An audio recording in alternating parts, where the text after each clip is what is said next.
In this video, we're going to look at how my students experienced reading digital and printed text differently in two specific areas, areas that Max von Manen called lived space and lived body. As a reminder, lived space refers to the spaces in which students read. So when I asked my students to reflect upon their experience of reading, the place they chose to read had a big impact on their experience. For most students, finding a calm and comfortable environment was the key to a successful experience, and you can see from their responses here how important that was. One unexpected drawback for students reading the ebook was the problem of choosing inappropriate settings, like, for example, reading in other classes. Some of my students talked about how they snuck their reading in during the middle of other classes because they could read it on the iPad, and teachers would have thought that they were doing actual homework for their class. Students also talked about reading in the car or on the bus.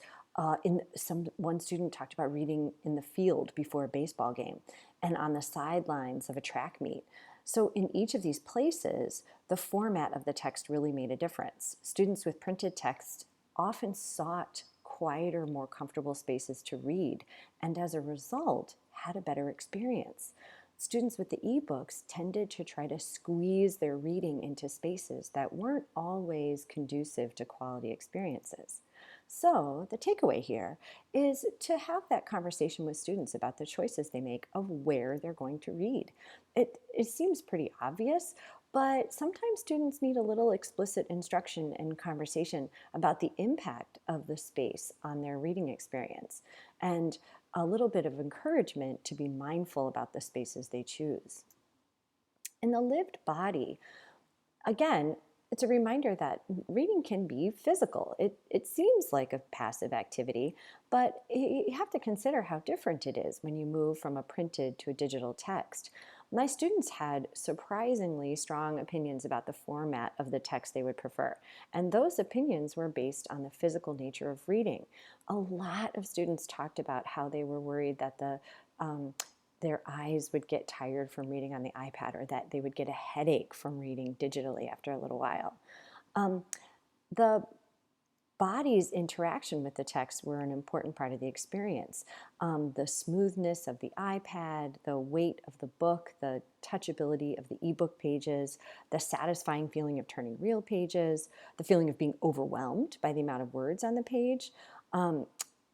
Both formats were critiqued because of their perceived fragility too.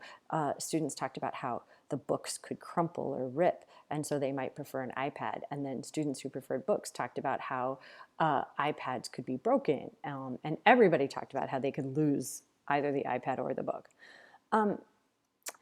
Students commented on how physically comfortable they felt reading one text or another, but it's interesting to think about how that physical comfort affected how they felt they comprehended the text. So I assigned students to read a specific chapter of Mice and Men. And then after that, I asked them to reflect specifically on how well they thought they understood that chapter and whether or not they felt like the format of the book affected their understanding.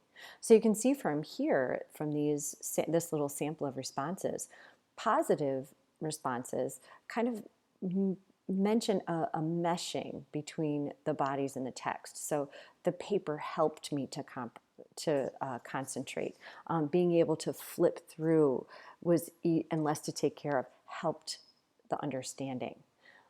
So the takeaway here is that when we make a decision about whether to use printed or digital, we may not always be thinking about the physical, how students will physically react to the format. But if students believe that they're going to comprehend one kind better than the other, it's important to have that information up front. So it's important to talk about that. If students really think that they might understand a text better if it's printed versus digitally. Okay, we're gonna take a break here, and then in the next video, we're gonna talk about lived time and lived other, and how those affected students' experiences of reading digital and printed text.